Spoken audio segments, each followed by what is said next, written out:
말씀의 제목을 다 함께 따라해 주시길 바랍니다. 비판과 비난.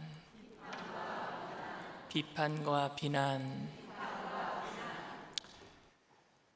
미국 사람들이 제일 좋아하는 성경 구절이 뭔 줄 아세요? 요한복음 3장 16절인 하나님이 세상을 이처럼 사랑하사 독생자를 주셨으니 라는 말씀도 아니고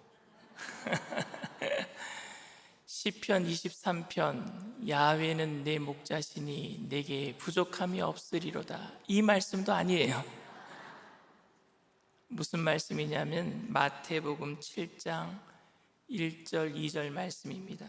비판을 받지 아니하려거든 비판하지 말라. 너희가 비판하는 그 비판으로 너희가 비판을 받을 것이요 너희가 헤아리는 그 헤아림으로 너희가 헤아림을 받을 것이니라, 이 말씀이에요. 여러분, 왜 미국 사람들이 이 말씀을 가장 좋아할까요? 이 얘기는 뭐냐면요, 나 너 비판 안 할 테니까 너도 나 비판하지 말아라. 개인주의가 팽배한 이 세상 가운데서 서로 자기 라이프 스타일대로 살아가니까 내 삶을 존중받고 싶은 거예요. 내가 어떻게 살아가든지 남들이 좀 간섭 좀 안 했으면 좋겠는 거예요. 오지랖 넓은 사람들이 얼마나 많은지, 그냥 교회 안에서도 이렇게 해라 저렇게 해라, 왜 내 일에 그렇게 많은 간섭을 하는지. 그래서 미국 사람들이 이 말씀을 가장 좋아하는, 간섭 좀 하지 말라고, 내가 알아서 살 테니까. 적어도 내가 남에게 피해를 입히지 아니하고 또 다른 사람이 내게 피해를 입히지 않는다면은 그 사람에 대해서 내가 비판할 것도 없고 내가 비판받을 일도 없다라는 얘기입니다. 워낙 사람들이 남의 일에 간섭을 많이 하고 또 오지랖이 넓은 사람들로 인해서 내 삶이 이러쿵 저러쿵 말들이 많으니까 비판하지 말라는 말을 이렇게 이해하는 것 같습니다. 그래서 좋아하는 것 같아요. 그러나 그래서 생긴 이 현대인의 삶의 방식을 저는 건강하다라고 말할 수 없을 것 같아요. 왜 간섭을 못하게 하는 거예요? 서로 관계를 맺으면서 이야기해 줄 수 있는 거잖아요. 그러니까 서로 그냥 연을 끊고 살자는 것처럼 들려요.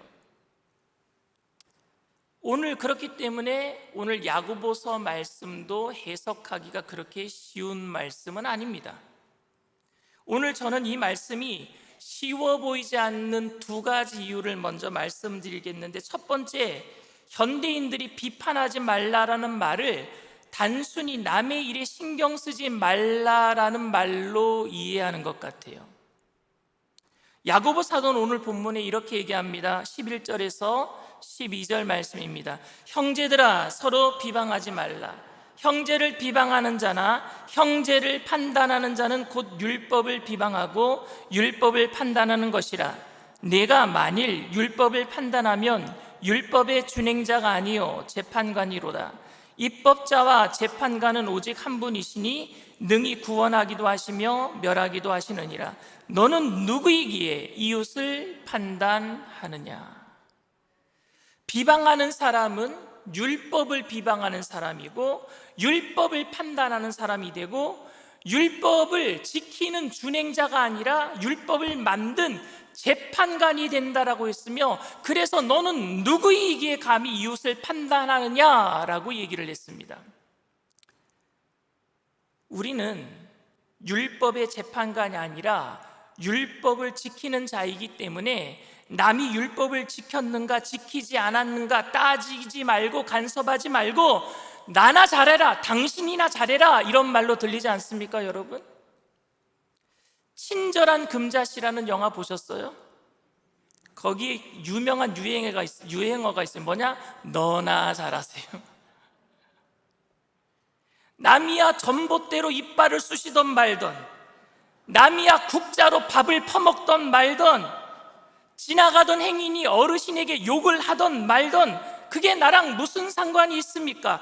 교회에서 하나님을 사랑한다라는 사람이 불의를 행하던 말던, 그건 나와는 아무런 상관이 없으니까 그냥 비판하지 말고 가만히 있으란 말입니까, 여러분? 정말 그렇습니까? 우리는 율법의 준행자, 지키는 사람이니까 재판자가 아니기 때문에 입 다물고 가만히 있으란 말입니까? 여러분, 그런 말로 야고보가 이런 말을 했겠습니까? 뻔히 잘못하는 것을 보면서, 그 사람이 잘못되는 것을 알면서 더 나은 세상을 위해 내가 한마디 할 수 있음에도 불구하고 우리는 율법의 준행자이며 재판자가 아니기 때문에 한마디도 해서는 안 된다라고 야고보 사도가 말하고 있는 것이겠습니까? 만일 야고보 사도가 율법의 준행자이기 때문에, 재판자가 아니기 때문에 아무 말도 해서는 안 되는 것이다 라고 말하고 있다면 야고보 사도도 우리에게 이런 말하면 안 돼요. 왜냐하면 야고보 사도도 율법을 지키는 준행자이니까 우리한테 이 말 하면 안 되는 거예요. 이런 말 쓰면 안 되는 겁니다. 그러니까 야고보는 지금 이런 의미로 얘기하고 있는 게 아니란 말입니다. 야고보 사도는 자기가 사도이니까 우리한테 쓴소리 해도 되고 우리는 평신도니까 쓴 소리만 들어야 된다, 이런 의미가 아니란 말입니다. 목사는 여러분들을 비판해도 되고 여러분들은 목사를 비판하면 안 된다, 이런 말을 하고 있는 게 아니란 말입니다. 저는 작년에 여의도 순복음교회 강동성전 부흥성에 강사로 한번 초청되어 간 적이 있습니다. 여기 청빙 받기 전에요. 그런데 차가 막혀서, 제가 강동에서 살았기 때문에 길을 잘 알아요. 그런데 오랜만에 갔더니 얼마나 아파트가 많이 들어서고 길도 잘 모르겠는 거, 오랜만에 갔더니. 그래서 내비게이션을 켜고 가는데, 내비게이션을 켜고 가다가 보니까는요, 빠른 길로 설정을 해놨더니 골목길로 가다 보니까 제가 내비게이션 보고 가다가 신호등을 못 봤네요. 그래서 좌회전 신호가 끊어졌는데 내비게이션이 좌회전하라 그래서 좌회전 신호가 끊어진 것도 모르고 좌회전해 버렸어요. 그랬더니 보니까 횡단보도에 불이 켜져 버린 거예요. 그래서 내가 횡단보도 앞에서 급정거를 했어요.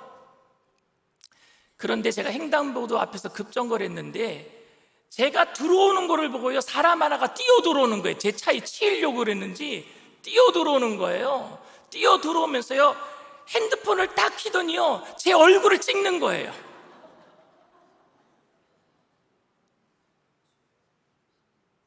신호 위반한 차량을 그렇게 신고하면은 벌금을 물게 되고 그 사람은 뭔가 받게 되는지는 모르겠지만 그것을 몸소 실천하고 계셨던 거예요.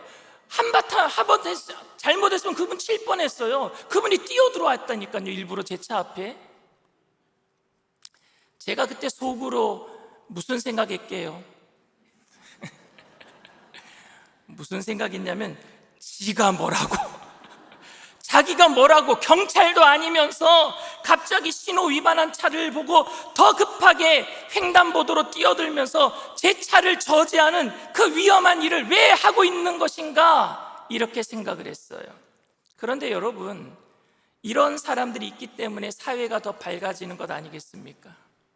자기가 욕을 먹어가면서도 남의 일에 개입하는 사람들 때문에 마음대로 행하는 사람들이 조금 조심해서 벌금 안 물려고 법규를 지켜나가는 것 아니겠습니까? 그런 사람들이 있기 때문에 틀린 것을 틀렸다라고 말하고 잘못된 것을 바로잡기 위해 노력하는 것은 정의로운 사회를 만드는 데 분명히 일조하는 겁니다. 자기가 욕을 먹더라도 그렇게 하고 있는 거예요.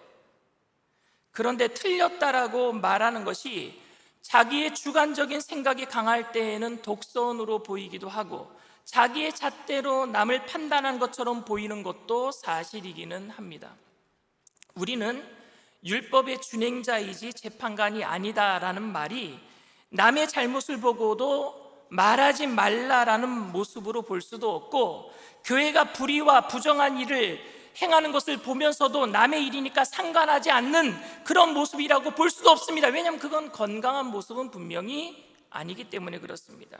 야고보 사도가 그렇게 얘기한 것은 절대 그런 의도는 아니었었습니다. 이웃을 판단하지 말라라는 말은 옳고 그름을 판단하는 것을 멈춰라라는 말도 아니에요. 그러니까 저는 그래서 비판과 비방, 비난의 차이를 좀 오늘 생각해 보기를 원합니다. 분명히 차이가 있다고 생각을 해요. 비판을 할 수 있지만 여러분, 비난을 해서는 안 될 것 같아요. 비판은 할 수 있지만, 올바른 비판을 할 수 있지만 비난을 해서는 안 될 것 같습니다. 그렇다면 여러분, 비판과 비난, 비방의 차이는 무엇이라고 생각하십니까? 어떤 분들은 비판은 있는 사실을 이야기하는 것이고, 비난, 비방은 없는 것을 만들어내서 하는 것이다 라고 얘기를 하는 이야기를 제가 들은 적이 있습니다. 그런데 저는 없는 것을 만들어내서 하는 사람들의 이야기는요, 무섭지가 않아요. 왜? 진실은 밝혀질 테니까. 없는 것을 만들어서 얘기하는 사람들이 말은 무섭지가 않아요. 저는 뭐가 무섭느냐면 진짜 사실을 얘기하는 게 무서워요. 사실을 얘기하는 게 무섭단 말입니다. 여러분, 예수님은 마귀를 거짓의 아비라고 얘기했어요. 거짓의 아비. 그런데 마귀는 우리를 참소할 때 여러분, 없는 말을 만들어내서 하지는 않습니다. 마귀는요, 사실을 얘기해요. 있는 것 그대로를 얘기합니다. 우리에 대해서 있는 것 그대로 얘기해도요, 우리는요, 하나님 앞에 바로 설 수 없어요. 있는 것만 얘기를 해도. 우리가 얼마나 제약된 생각이 많습니까? 제약된 행동을 얼마나 많이 하는 줄 아십니까? 실수를 얼마나 많이 범하는 줄 아십니까? 연약하기 때문에 말씀대로 살지 못하는 그 모습들 그대로 얘기를 해도 우리는 하나님 앞에 설 수 없단 말입니다. 있는 것 사실만 얘기를 해도. 그런데 예수님은요, 있는 사실만 얘기를 하는 마귀에게 뭐라고 얘기했느냐? 거짓의 아비라 그랬어요. 거짓의 아비라 그랬어요. 스가랴 선지자가 본 환상에 보면은요, 대제사장 여호수아를 마귀가 참소하는 장면이 나옵니다. 여기서 대제사장 여호수아는 이스라엘을 상징하는 거예요. 스가랴 3장 1절 2절 말씀입니다. 대제사장 여호수아는 야훼의 천사 앞에 섰고 사탄은 그의 오른쪽에 서서 그를 대적하는 것을 야훼께서 내게 보이시니라. 야훼께서 사탄에게 이르시되, 사탄아, 야훼께서 너를 책망하노라. 예루살렘을 택한 야훼께서 너를 책망하노라. 이는 불에서 꺼낸 그슬린 나무가 아니냐 하실 때에. 마귀는 대제사장 여호수아, 그러니까 이스라엘을 상징하는 여호수아를요, 하나님 앞에서 막 참소합니다. 그는 죄악으로 더럽혀졌기에 그냥 얼굴이 시커멓고 숯댕이처럼 시커매져 있는 죄악투성입니다. 하나님 앞에서 하나님을 사랑한다라고 얘기하면서 우상인 바알과 아세라를 섬긴 이중인격자입니다. 말씀대로 산다고 약속해놓고 말씀보다 재물을 더 사랑하는 그런 이중인격자입니다. 그런 사람들입니다. 하나도 틀린 말이 없어요. 하나도 틀린 말이 없습니다. 그래서 여호수아는요, 그 사탄의 참소 앞에서 하나님 앞에 고개를 들 수 없어서 고개를 숙이고 있었습니다. 왜냐하면 모든 것이 사실이었기 때문에 그래요. 모든 것이 사실이었어요. 그런데 이 사탄의 말이 여러분 거짓입니다. 왜냐하면요, 하나님은요, 그런 이스라엘을 사랑하기로 작정하셨단 말입니다. 그런 이스라엘을 사랑하기로 작정하셨어요.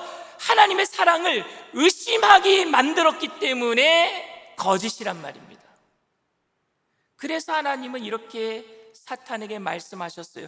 그래, 이스라엘은 죄악으로 가득 그슬린 숫덩이와 같은 그런 검정투성인 것, 그런 나도 안다. 그들을 손으로 잡으면 부서질 것 같은 숲과 같은 연약한 인생인 것 나도 안다. 그래서 내가 죄악의 불 속에서 그들을 건져낸 것 아니냐. 내가 그래서 건져낸 것 아니냐. 내가 그들을 사랑하기로 결정한 것 아니냐라고 말씀하고 있는 거예요.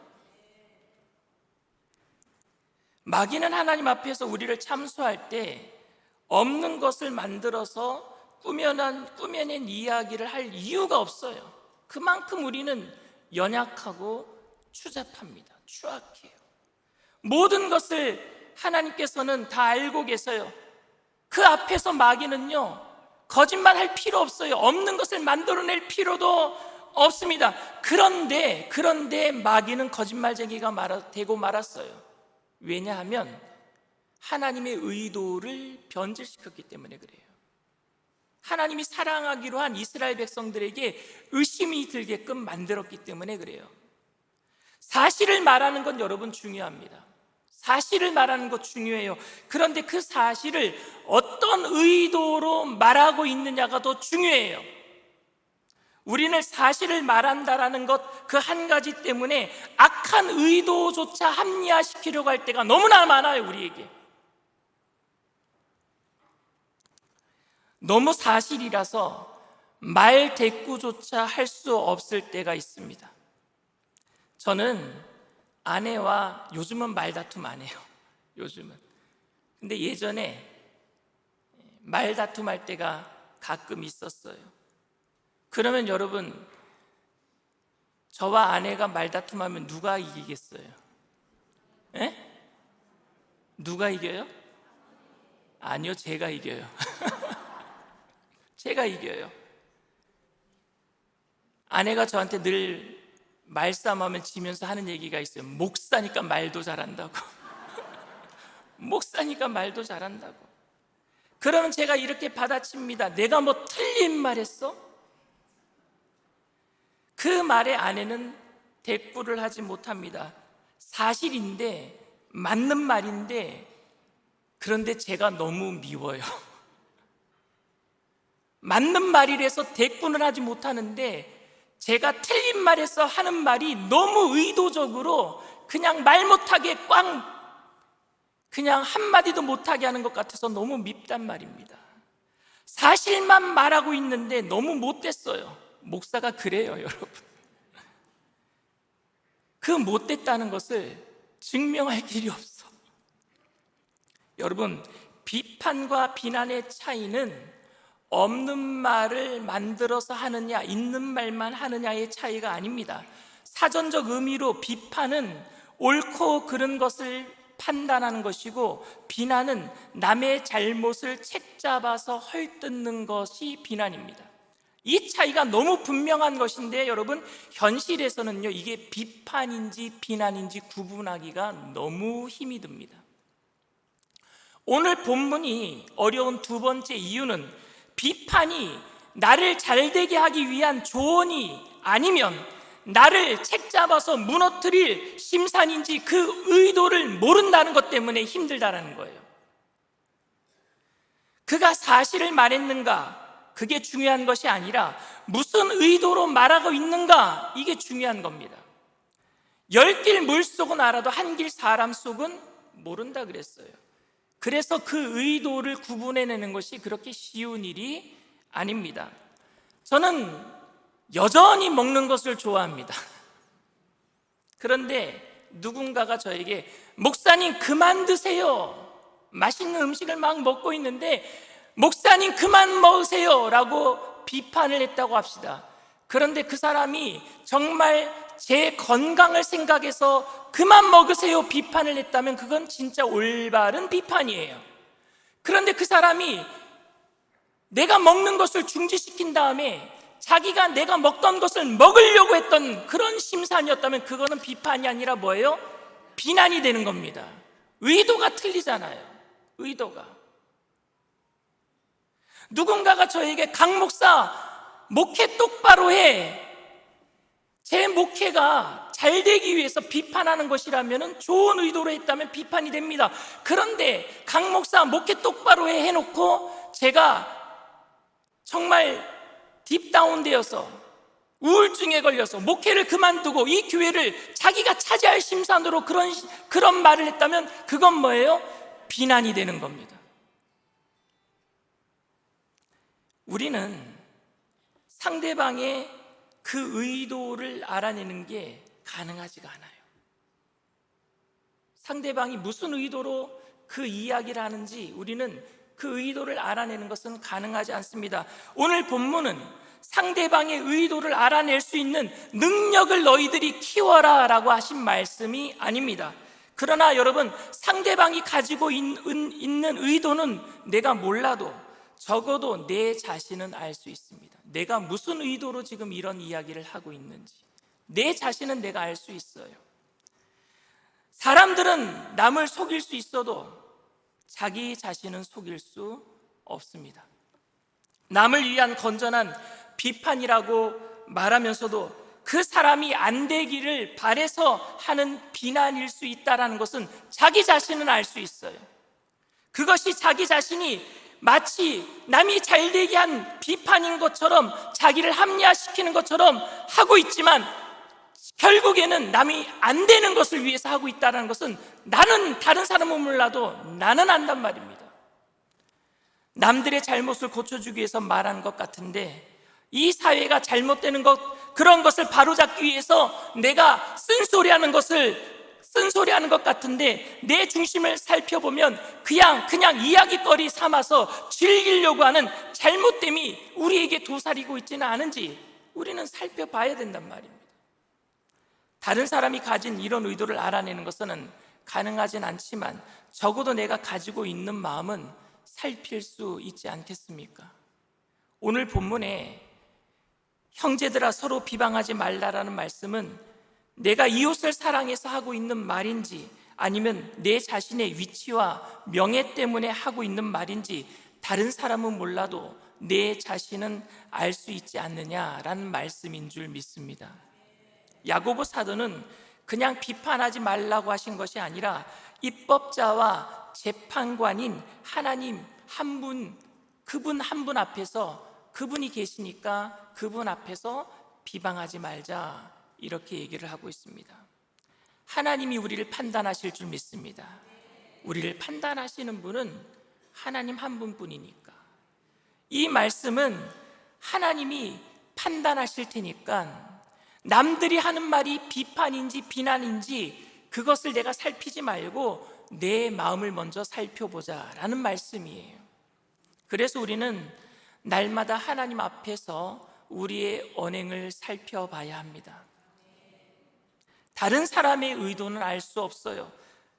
더구나 내가 다른 사람을 속이고자만 한다면 그 누구도 내 의도를 알아낼 수도 없습니다. 그래서 비난을 비판처럼 보이게 하는 일은요, 그리 어려운 일은 아닙니다.